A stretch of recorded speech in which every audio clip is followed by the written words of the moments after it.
ఈ వీడియోతో మీ ఆత్మ బలపరచబడుతుంది. మాతో చేరండి. Praise the Lord. ఈరోజు దేవుడు మనకిచ్చినటువంటి వాగ్దానము, యెహోవా నీ దిక్కునకు చూచి నా ఆత్మను ఎత్తుకొనుచున్నాను. కీర్తనలు 25:1.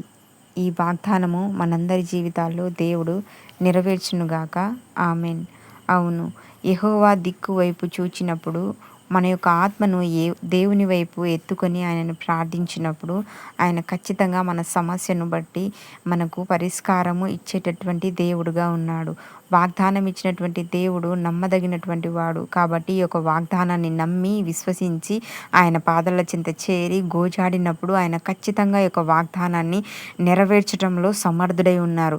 అందును బట్టి దేవాది దేవునికి కృతజ్ఞతా స్తోత్రములు చెల్లించుకొంచున్నాం. మీ యొక్క జీవితంలో కూడా ఏదైనా సమస్యను బట్టి అలసట అడిగిపోయి ఉంటే దేవుని వైపు చూచి ఈ యొక్క వాగ్దానం ఎత్తిపట్టి ప్రార్థించి ఈ యొక్క వాగ్దానాన్ని స్వతంత్రించుకోగలరు. ఆమేన్. హల్లెలూయా. మరిన్ని వీడియోస్ కొరకు లైక్ అండ్ షేర్ చేసుకోండి. మన యేసయ్య సన్నిధిని సబ్స్క్రైబ్ చేసుకోండి. మరి అన్ని ఉపయోగకరమైన సందేశాల కోసం ఇప్పుడే సబ్స్క్రైబ్ చేసుకోండి.